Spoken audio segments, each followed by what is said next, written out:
Welcome to Dimensional Shift, where we explore and actively deprogram ourselves, seek the truth of reality through expanding our perceptions, and focus on full remembrance of our true selves. As we begin to connect to our true selves, we will also see the truth of this illusory reality and the way it controls us through our manipulated perceptions. As soon as we fully remember our true selves, we will also see the enemy for what it is and how to rebalance the system by freeing ourselves and assisting others to do the same, creating a domino effect into the evolution of human consciousness.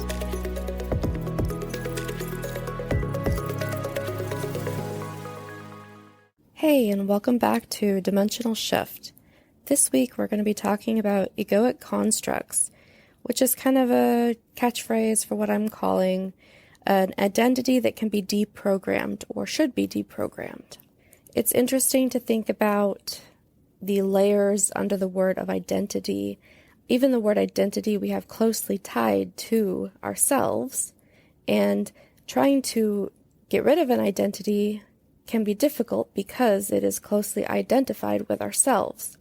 Relabeling it as an egoic construct, which is something that feels more false or artificial, which it is, makes it a little easier to dismantle.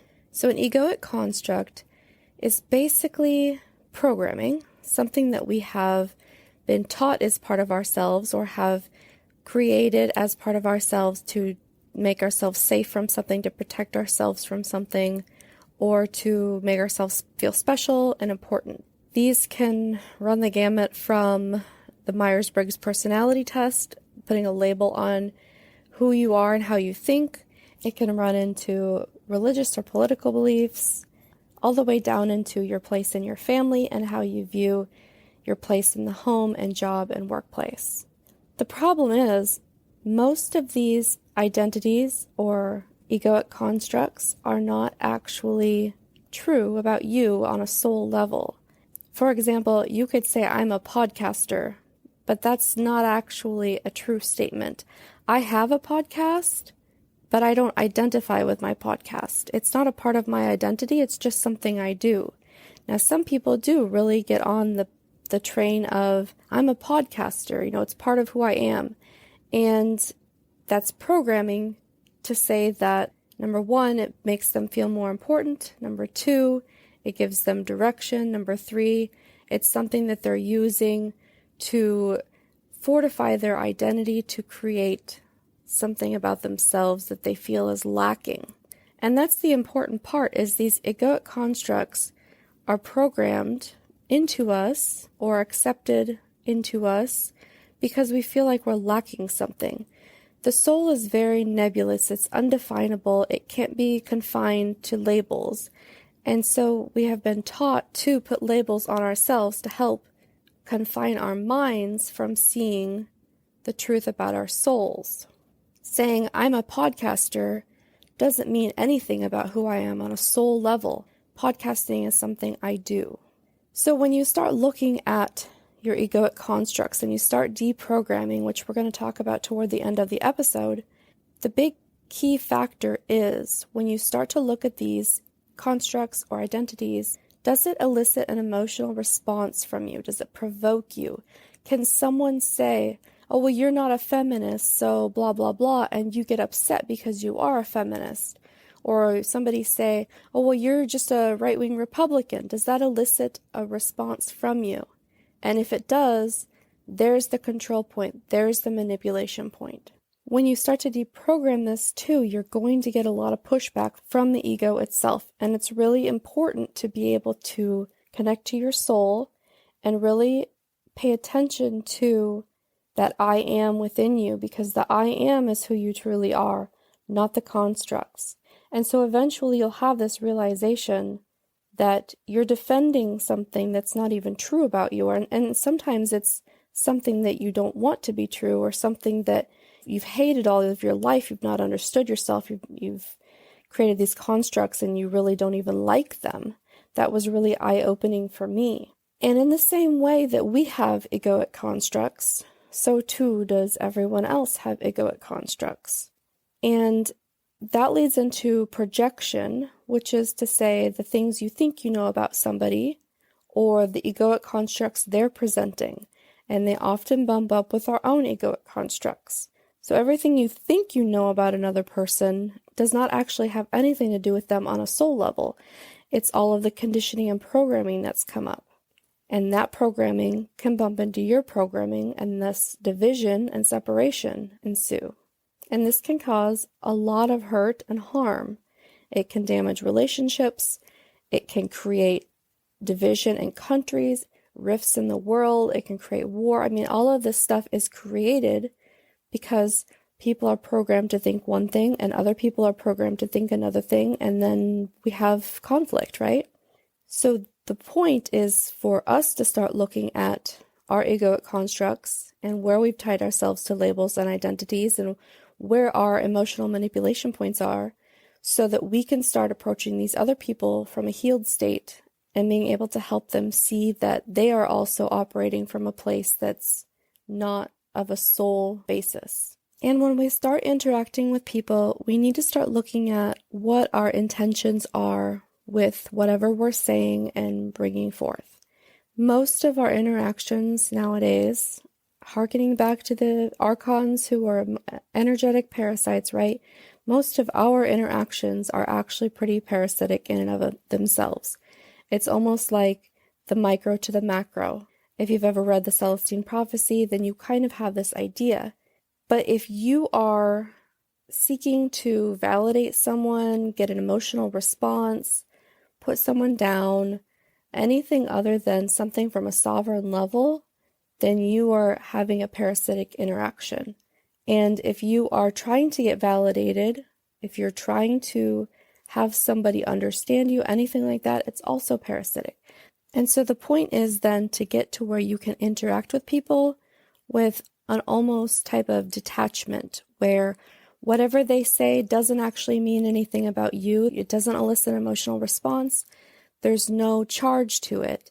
And in the same way, you're not validating anything in anyone else that might be harmful. You're not validating the egoic construct instead of their true self.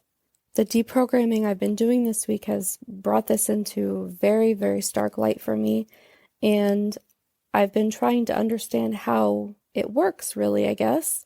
After I had this realization, I started coming from a place of, okay, I'm not going to let anyone take any energy from me, and I'm not going to take any energy from anybody else. I'm going to go just like a day without any kind of validating or seeking validation, all of that. Like, it's a lot harder than it sounds. It really is, especially since this is what we've been doing our whole lives. But by the end of the day, by the end of my workday at 5 o'clock, I was exhausted. I was shaking. I couldn't hardly walk out to my car at the end of work. It was very, very difficult, to say the least.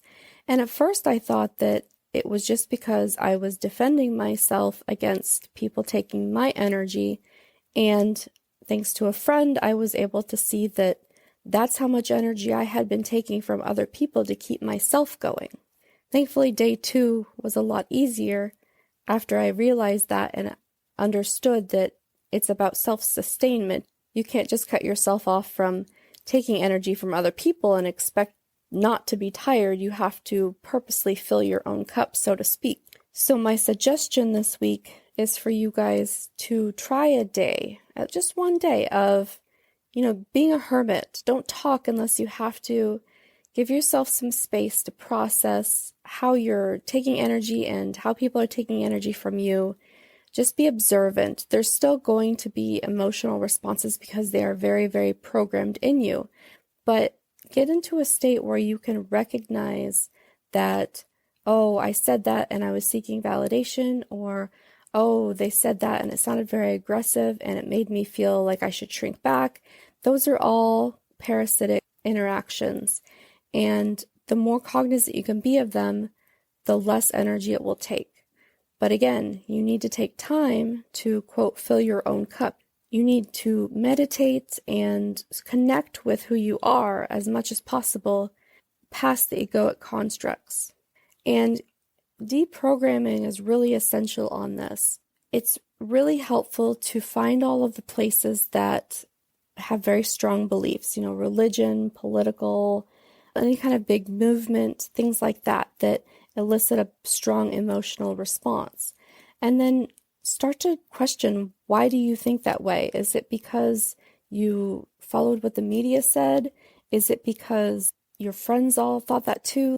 Discover why you went along with that group think, and then ask yourself, is it a false identity? Is it an egoic construct? Does it mean anything about you at your core? And then when you've had that resistance to releasing it, because you will, that's what programming is. It's what conditioning is. You will have that resistance. And then you can ask yourself, is this really something I want to defend about myself? Is this something that speaks to me at a core level? And then you need to push past it one step further, because you're still going to have that response of, yes, it means I'm a good person and I'm going out and working hard for these movements or whatever it is. And you need to step back again and say, but does it mean anything about my soul? My mantra right now is, they cannot harm the I am. They cannot limit being. They can only convince you to do it. So when you bind yourself to these egoic constructs, these identities, these movements, all of this, that's when they get you. They convince you that you're doing the right thing, and it becomes a part of your identity. And the group think confirms that. It affirms it. And so you have to really step back and look at, do I still align with the ideology of that movement? Because that's a thing, that you can still agree with the ideology of a movement on a fundamental basis, on a core basis, even if the movement has shifted slightly. I really had to deconstruct my feminist beliefs because a lot of the feminist movement has gotten pretty distorted, to be honest, nowadays. And I had to go back to the core of what I was wanting that message to be. But as long as you're willing to look at why you think what you do, any kind of emotional response that you have to it, and then being willing to let it go and to surrender it and move forward without it is important too, then you're well on your way to deprogramming. And I recommend that if you don't meditate, start meditating 5-10 minutes a day. It's a very basic spiritual practice that you're going to need to know how to do. And it will really start to help you get in connection with who you are at your core. That's the most important thing. Some people call it your true self. I often call it core, but it's all the same thing. It's that connection, that spark, the place where your body and your mind meet your divine spiritual self, right? And then once you're able to do that, start spreading it. Start helping other people see their own programming in a very, very gentle, compassionate way.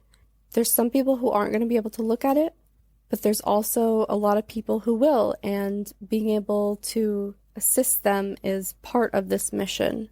Those are the people that we need to start reaching out to, but we have to come from a place of sovereignty, because I will tell you the most effective thing that one of my friends is able to do, and that was not give an inch energetically.